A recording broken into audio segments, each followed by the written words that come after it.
Наш эфир продолжит программа «Актуальное интервью». В студии Иван Лазаренко. Здравствуйте. Порядок осуществления закупок регулируется федеральным законом о контрактной системе в сфере закупок товаров, работ, услуг для обеспечения государственных и муниципальных нужд. Несоблюдение требований закона о контрактной системе чревато мерами административной ответственности. Об ответственности за нарушение конкурентных способов определения поставщиков мы сегодня и поговорим. Гость нашей студии Тулурхан Аргунов, прокурор отдела по надзору за исполнением законов в сфере экономики и экологии прокуратуры республики. Тулурхан Семенович, здравствуйте, приветствую вас в нашей студии. Здравствуйте. Ну, давайте начнем вот с такого вопроса. Ситуации такие нет-нет добывают. Какие существуют преимущества и недостатки закупки у единственного поставщика? Федеральный закон о контрактной системе в сфере закупок товаров, работ и услуг для государственных и муниципальных нужд стал неотъемлемой частью для государственных и муниципальных органов и учреждений. Он призван обеспечить эффективность расходования бюджетных средств, гласность закупок и прозрачность их проведения, предотвращать коррупцию и другие злоупотребления. Какие существуют преимущества и недостатки закупок у единственного поставщика? Способ заключения контракта напрямую удобен для заказчика тем, что можно работать с проверенными поставщиками, с которыми ранее неоднократно заключались государственные либо муниципальные контракты. Проще процедура, то есть риск ее нарушить минимален. Закупку можно провести в сжатые сроки. И при этом не нужно проделывать подготовительную работу по определению поставщика и публиковать документы в единой информационной системе в сфере закупок. В качестве недостатков закупки у единственного поставщика можно обратить внимание то, что заказчик значительно не может снизить цену контракта и при этом также не может обеспечить наилучшие условия для исполнения контракта ввиду отсутствия конкуренции. Анализ статистических данных за истекший период 2024 года с официального сайта Единой информационной системы в сфере закупок показывает, что из 23 тысяч заключенных государственных и муниципальных контрактов 9 из них заключены с единственным поставщиком, то есть 40% от общего объема всех закупок республики. Суть закупки у единственного поставщика заключается в том, что контракт заключается без проведения конкурентных процедур. Контрагентом заказчика становится юридическое или физическое лицо, которое он сам выбирает. С одной стороны, данная закупка удобна, но с другой стороны, в случае нарушения законов это может привести к привлечению к дисциплинарной, административной, либо же к уголовной ответственности. В целом, размещение заказа может осуществляться двумя способами: конкурентными путем проведения торгов и неконкурентными без проведения торгов, то есть закупка у единственного поставщика. Статьей 93 Закона о контрактной системе определен исчерпывающий перечень оснований, при которых возможно заключение контракта с единственным поставщиком. И среди них в данной статье содержится более 63 оснований для заключения таких контрактов. И наиболее популярными у заказчиков является это осуществление закупки товаров, работ или услуг, которые относятся к сфере деятельности субъектов естественной монополии. Также проведение закупки по водоснабжению, по водоотведению, теплоснабжению и обращение с твердыми коммунальными отходами. Также проведение закупки на сумму, не превышающую 600 тысяч рублей. Так, ну, на данный вопрос. Ну, давайте продолжим. В любом случае, опять же, нет-нет, да, бывают нарушения, в том числе при проведении таких закупок. В чем обычно причины и возможно ли их предотвратить? Нередко для ухода от конкурентных процедур используются механизмы искусственного дробления заказов, либо контракты заключаются с единственным поставщиком в отсутствие оснований, предусмотренных статьей 93 о контрактной системе. Наиболее частые нарушения связаны именно с дроблением закупок, то есть это преднамеренная разбивка стоимости отдельного контракта на несколько мелких контрактов при условии, что заказчику заранее известна потребность в этом товаре либо услуге на плановый период и не существует каких-либо препятствий технологического или экономического характера, которые мешают провести одну процедуру сразу для приобретения всех товаров или услуг.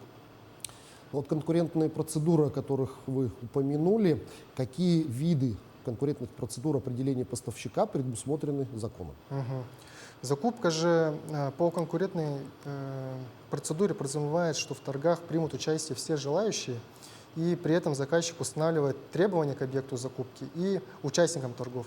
Суть конкурентного способа заключается в том, что участники закупки делают заказчику предложения, из которых он выбирает для себя наиболее выгодное.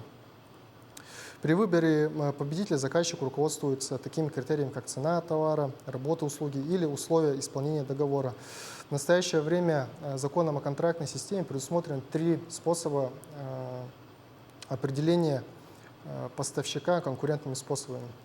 Первый из них – это конкурс, для которого основным критерием для отбора победителя является предложение наименьшей цены. Все-таки цены. Да.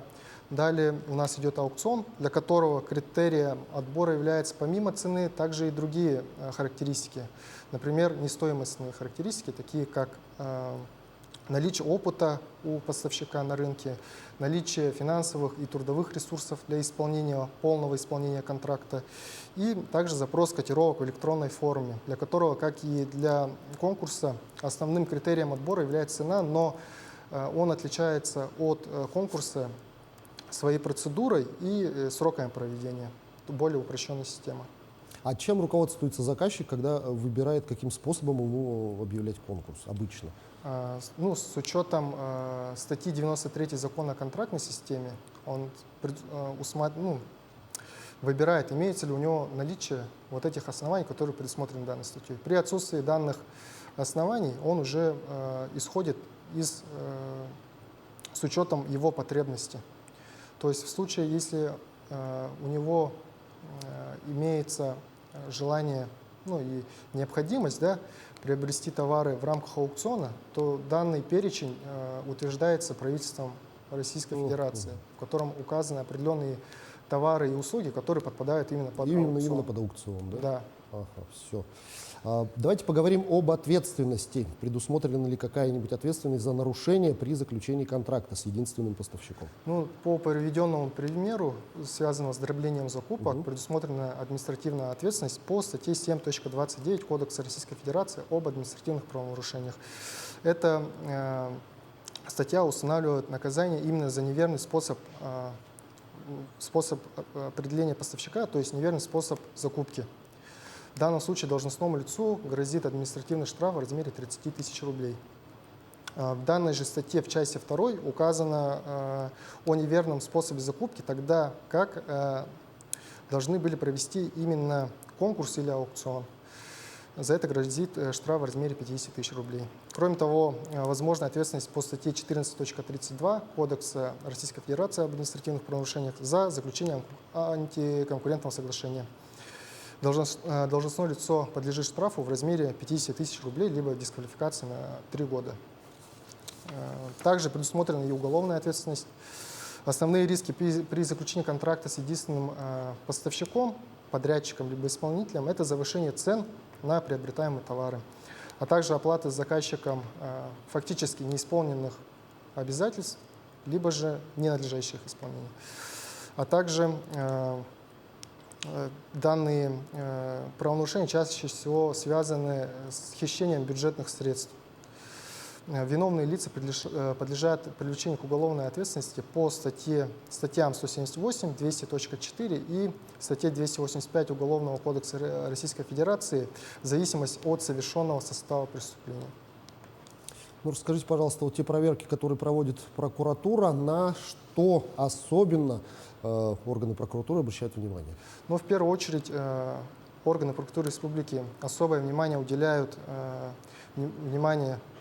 на закупки, связанные с единственными поставщиками, так как он связан с широкими возможностями для злоупотреблений то со стороны заказчиков и со стороны поставщиков при расходовании бюджетных средств. Заказчик может договориться, например, с поставщиком в обход закона, отдавая предпочтение закупки у единственного поставщика. Заказчик должен помнить, что со стороны органов прокуратуры и органов контролирующих повышенное внимание будет именно к неконкурентной закупке и должны ясно представлять свою ответственность в случае нарушений.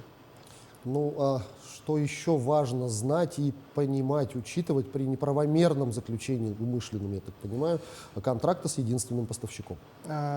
Также нужно учитывать то, что государственный и муниципальный контракт, который заключен в нарушении закона о контрактной системе и влекущий, в частности, ограничение конкуренции, либо ее отсутствие, следовательно, посягающий на интересы государства и интересы третьих лиц, признается судом недействительным, то есть сделка признается ничтожной.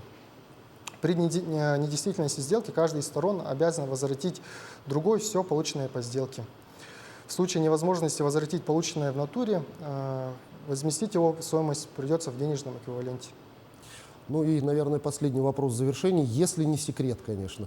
Вы сказали, что порядка 40% заключенных контрактов – это контракты с единственным поставщиком за этот год истекший. Есть ли какие-то цифры, которые можно озвучить, люди, получившие наказание вот за незаконные какие-то контракты, аукционы и прочее? Я могу привести статистические данные о работе органов прокуратуры за 5 месяцев 2024 года в сфере именно закупок. Вот за 5 месяцев органами прокуратуры республики выявлено 1965 нарушений, принесено 103 протеста, внесено 924 представления об устранении нарушений федерального законодательства, по результатам рассмотрения которого 333 должностных лица привлечены к дисциплинарной ответственности. Также в суды предъявлено 27 исковых заявлений, к административной ответственности привлечено 180 лиц и объявлено пресечение 29 лицам. И также направлено 7 материалов в правоохранительные органы для решения вопроса об уголовном преследовании. Большое спасибо за увлекательную беседу. Я напомню, это была программа «Актуальное интервью». В студии для вас работал Иван Лазаренко. До встречи в эфире.